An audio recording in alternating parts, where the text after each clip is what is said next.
A collision between teammates. A furious radio outburst. A young star's defiance broadcast to millions. And a silence that says more than words ever could. In Formula One, chaos usually comes with noise, engines roaring, radios buzzing, strategists shouting. But sometimes, the loudest sound is the one that doesn't happen. When Oscar Piastri crossed the line in Singapore, after 71 laps of heat, pressure, and restraint, McLaren expected relief. Another double top 4 finish, another night of proof that their system worked. But then, as Zak Brown came over the radio to thank both drivers, something unthinkable happened. He finished his message to Norris, who replied with calm professionalism. Then he switched to Piastri. "Oscar, great work out there, that was a solid, static." Silence. Disconnection. The young Australian had switched off his radio mid-sentence. At first, it seemed like a glitch. A harmless misfire of the system after an exhausting race. But inside the garage, every engineer knew better. Radio silence in Formula One isn't technical. It's emotional. It's an act of control.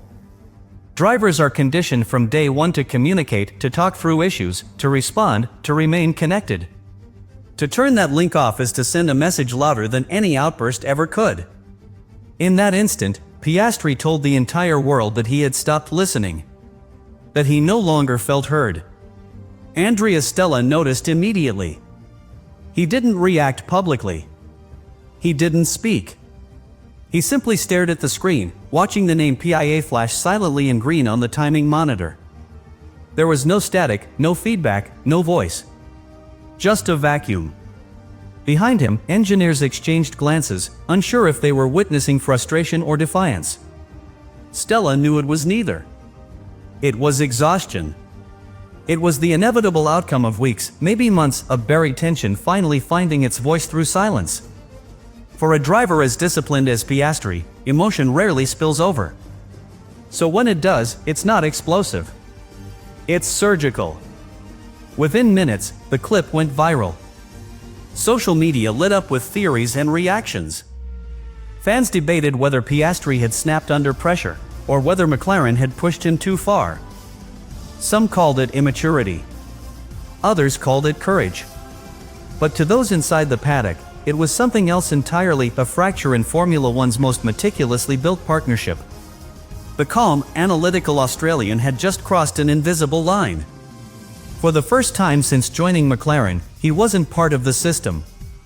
He was standing outside it, making a point that no data could measure.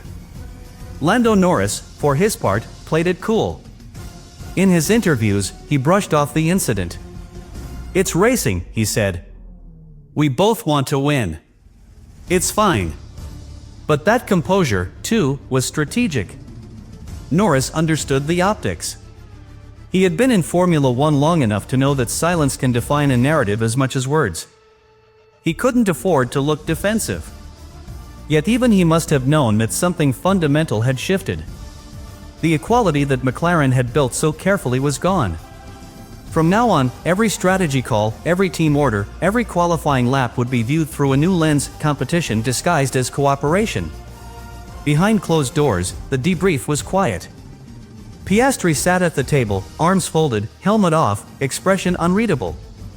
Stella spoke softly, methodically, asking about car balance, temperatures, data, the usual script. Piastri replied in short, neutral sentences. There was no confrontation. Just distance.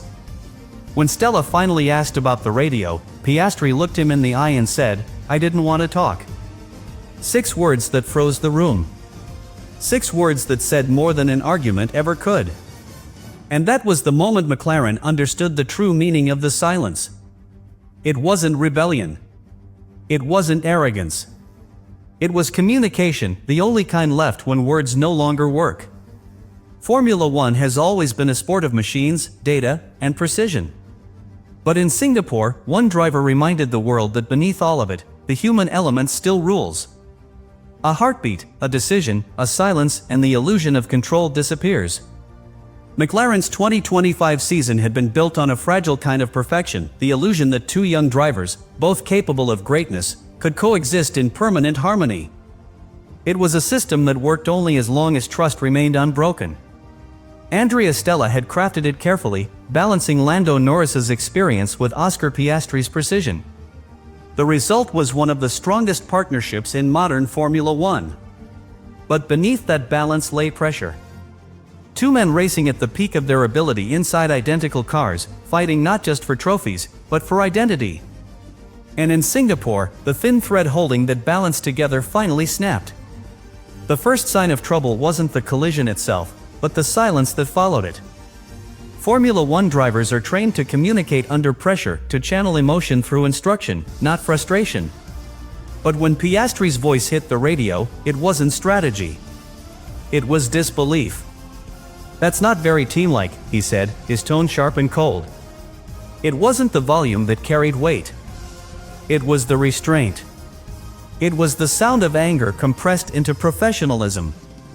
The engineers on the pit wall responded exactly as protocol dictated: calm, procedural, detached.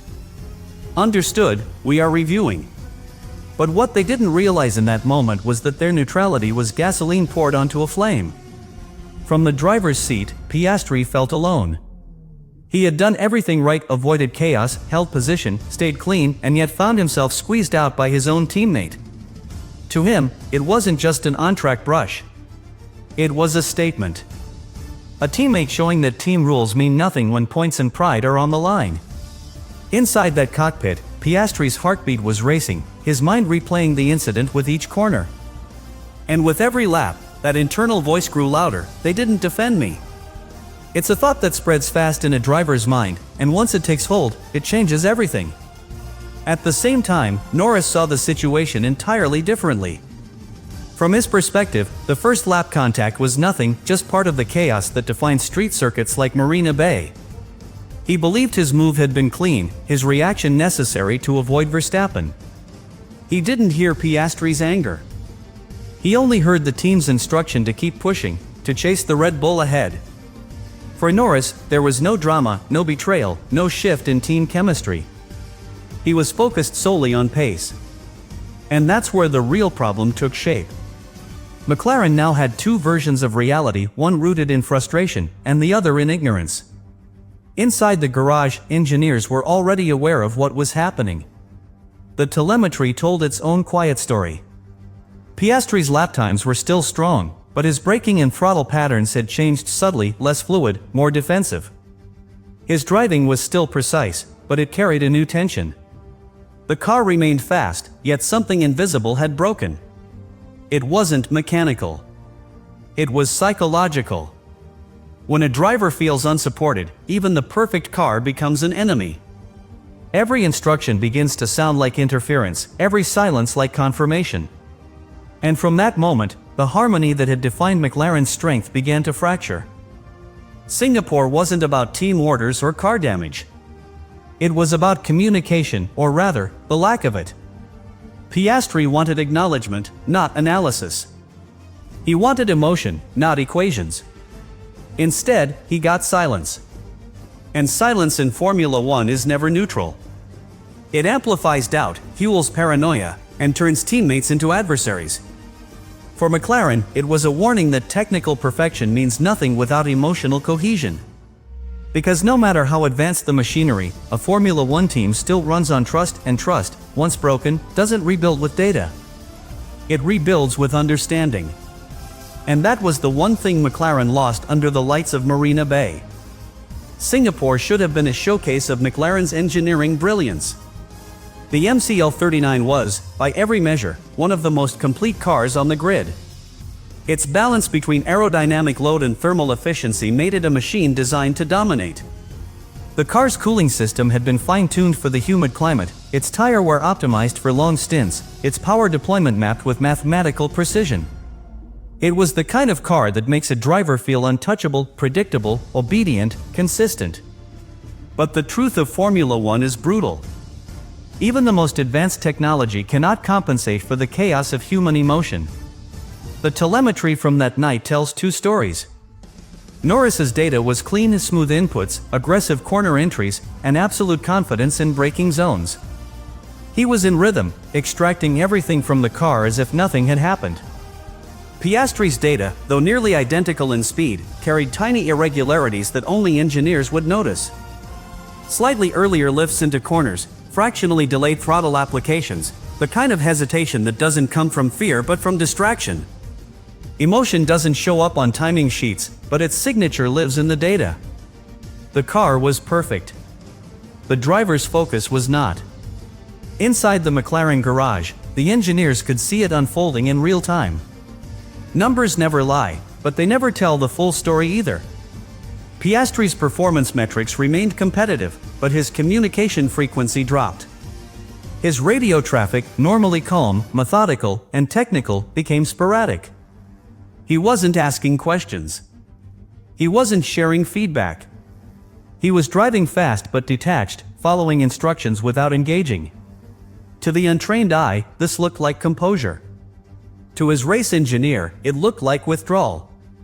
That is the most dangerous thing a Formula One driver can do mid-race: disconnect emotionally before disconnecting mechanically. McLaren's operation thrives on synchronization. 2 drivers, 2 engineers, 1 rhythm. When that rhythm breaks, the entire system feels it. The coordination between pit wall and cockpit, so fluid in recent months, became hesitant. Strategy calls arrived later. Confirmation replies took longer. The difference was seconds, but in a sport built on milliseconds, seconds are an eternity. And while the MCL39 continued to perform flawlessly, the human coordination behind it began to stumble.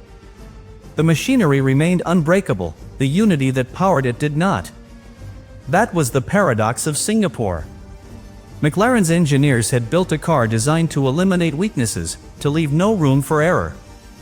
The MCL39 didn't overheat, didn't degrade, didn't fail. It did everything it was supposed to. But the very perfection of the car exposed the imperfection of its driver's relationship. There was nowhere to hide. When a car operates flawlessly, it reflects its driver's state of mind with cruel honesty. And what McLaren saw in that reflection was uncomfortable: a machine in harmony, and a team out of tune. During the post-race analysis, the technical debrief was textbook. Brake wear normal. Energy recovery flawless. Tire degradation within projections. Everything in the data suggested a successful night. But Stella and his engineering staff knew the truth hiding beneath the graphs. The system had been shaken, not by mechanics but by emotion. They could fix carbon, replace sensors, recalibrate electronics. But there was no component to replace the trust that had been lost. McLaren's biggest challenge wasn't mechanical. It was human. And that is the limit that every team eventually reaches, the point where even the best engineering in the world cannot control the heat inside a human heart.